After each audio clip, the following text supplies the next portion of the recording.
السلام علیکم ورحمۃ اللہ وبرکاتہ۔ آج آپ سنیں گے کہ ایک صحابی رسول کو فرشتوں نے جنت کے پانی سے غسل کیوں دیا۔ جی، جب ان کی شہادت ہو گئی تو ان کو غسل دیا گیا، وہ بھی جنت کے پانی سے غسل دیا گیا۔ ان کا نام حضرت حنظلہ ہے۔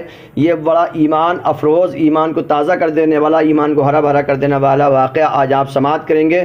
تھوڑے سے وقت میں، مختصر وقت، آپ اس کو سنو اور شیئر کرو۔ نبی اللہ یا حبیب اللہ صلی اللہ تعالی علیہ وسلم،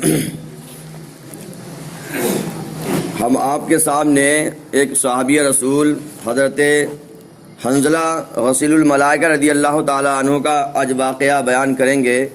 اس سے ہمیں اندازہ لگے گا کہ صحیح معنوں میں مسلمان کون ہوتے ہیں اور حضور اکرم صلی اللہ تعالی علیہ وسلم کی دیوانگی کا عالم کیا ہوتا ہے۔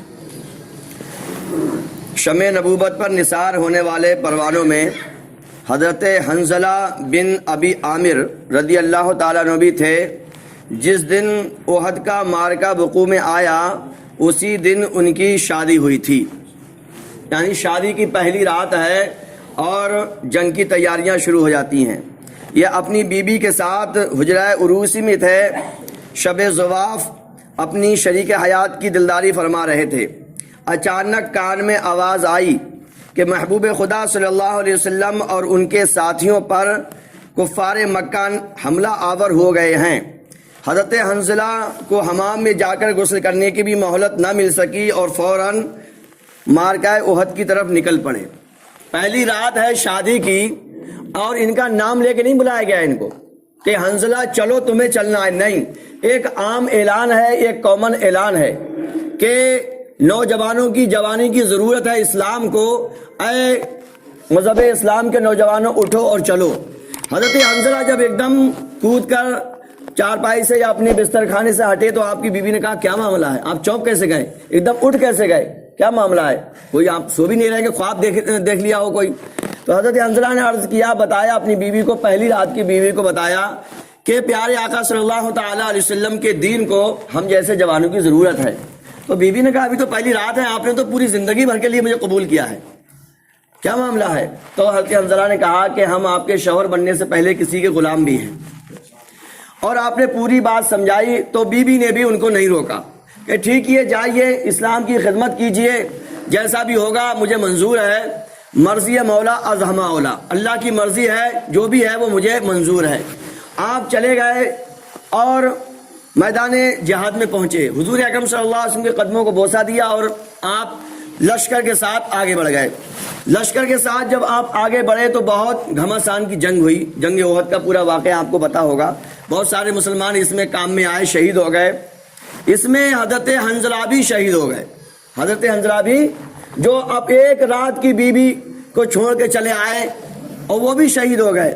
تمام مسلمان جو شہید ہوئے اس میں سب کو ان کی لاشوں کو کیا کیا گیا، جمع کیا گیا۔ 70 لوگ تھے وہ، ان کو جمع کیا گیا اور پیارے آقا صلی اللہ تعالی علیہ وسلم نے سب کی لاشوں کو جمع کیا، مگر ان کی لاش نہیں مل رہی ہے، حضرت حنظلہ کی۔ نہ حضرت حنظلہ زندہ لوگوں میں ہے اور نہ ہی جو لوگ شہید ہو گئے ان میں ہیں۔ صحابہ کرام نے عرض کیا یا رسول اللہ صلی اللہ علیہ وسلم، حنظلہ کو گھوڑے دوڑاتے ہوئے ہم نے دیکھا ہے، تلوار چلاتے ہوئے ہم نے دیکھا ہے، وہ بندہ بہت بہادر ہے، کوئی یہ سمجھ لے کہ وہ بھاگ گیا ہو چپکے سے، ایسا بھی نہیں ہو سکتا، مگر یا رسول اللہ سمجھ میں بات آ نہیں رہی ہے، نہ حضرت حنظلہ تو جو لوگ بچے ہیں غازیوں میں ہیں اور نہ ہی شہیدوں میں ہیں۔ حضور اکرم صلی اللہ علیہ وسلم نے فرمایا پھر جاؤ، کیا فرمایا؟ پھر جاؤ۔ جبکہ صحابہ اکرام نے بہت اچھی طرح سے چھان بین کی تھی، پورے میدان جنگ کی کونا کونا چھان دیا تھا، جتنی بھی ڈیڈ باڈی تھیں، جتنی بھی لاشیں تھیں شہیدوں کی، سب کو لے آئے تھے، مگر صحابہ اکرام نے اعتراض نہیں کیا۔ یا رسول اللہ ہم نے تو بہت اچھی طرح سے دیکھا ہے، کونا کونا چھانا ہے، کوئی چھوڑا ہی نہیں ہے کسی کو، مگر نہیں، صحابہ اکرام کا یہ ایمان و عقیدہ تھا کہ جو ہم نہیں دیکھ پاتے ہیں، جو ہماری آنکھیں نہیں دیکھتی ہیں، حضور صلی اللہ علیہ وسلم اس کو بھی بہت اچھی طرح سے جانتے ہیں۔ زمین میں کیا ہو رہا ہے، آسمان پہ کیا چل رہا ہے، حضور صلی اللہ علیہ وسلم کو سب پتا ہے، اس لیے صحابہ کرام بغیر اعتراض اور بغیر سوال کیے ہوئے فوراً خاموشی سے چلے گئے۔ اب جب دوبارہ میدان جنگ میں آئے تو کیا دیکھتے ہیں، حضرت حنظلہ کی لاش ہے، مگر ان کی لاش پر پانی کے چھینٹے ہیں، پانی کی بوندیں ہیں۔ اب پھر صحابہ کرام پریشان ہیں، اللہ بارش تو ہوئی نہیں ہے، نہ اوس ہے کہ صبح کا موسم ہو اوس پڑ گئی ہو، نہ یہاں آس پاس میں کوئی جھرنا ہے، نہ کوئی جھیل ہے کہ اس کی چھینٹیاں آ گئی ہوں، مگر پھر مطمئن یہ سوچ کے ہو گئے کہ جو ہم نہیں جانتے ہیں ہمارے پیارے آقا اس سے پردہ اٹھائیں گے اور سمجھا دیں گے سب باتیں۔ حضور اکرم صلی اللہ علیہ وسلم کی بارگاہ میں حضرت حنظلہ کی لاش لائی گئی، پانی سے بھیگی ہوئی۔ پھر صحابہ اکرام کی آنکھیں اس انتظار میں ہیں کہ جو ہمارے اندر سوال ہے، جو جگیاسا ہے، حضور صلی اللہ علیہ وسلم اسے بتائیں۔ حضور صلی اللہ علیہ وسلم نے بغیر سوال کیے ہوئے، صحابہ کرام نے بھی کوئی سوال نہیں کیا، حضور نے دل کی بات جان لی اور فرمایا میرے صحابیوں، جو بات تمہیں پریشان کر رہی ہے کہ حنظلہ کی لاش پر پانی کی چھینٹیں کہاں سے آ گئیں، تو سنو، جب یہ میدان جنگ میں شامل ہوئے تھے وہ ان کی شادی کی پہلی رات تھی۔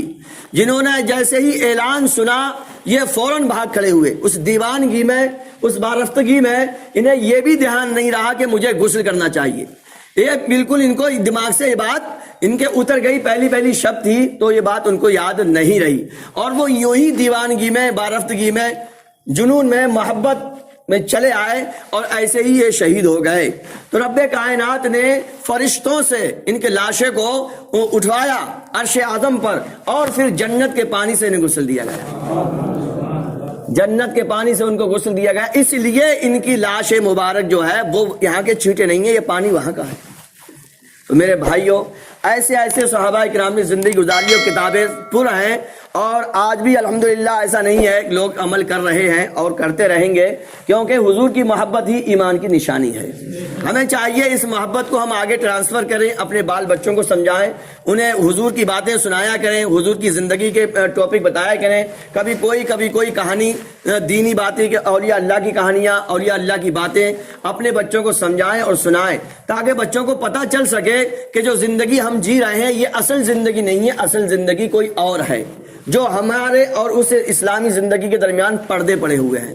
دوستو، اگر یہ ہم نے نہ کیا تو آگے اگلے والی نسلیں ہمیں معاف نہیں کریں گی، کیونکہ اگر ہم نے انہیں نہیں سمجھایا، اسلام کا چہرہ نہیں بتایا، اسلام کیا ہوتا ہے، ہمیں ایک دنیا سے چلا جانا ہے، اور وہاں پر کون سی دولت کام آئے گی، وہاں پر کون سی جائیداد کام آئے گی، وہاں پر کیا کام آئے گا، قبر میں ہم اکیلے ہوں گے، تو یہ سب اپنے بچوں کو ہمیں سمجھانا ہے، ہم آپ کو سمجھانا ہے، آپ ان باتوں کو آگے بڑھائیے۔ رب کائنات کی بارگاہ میں دعا ہے کہ رب کائنات اس بیان کو قبول مقبول فرمائے۔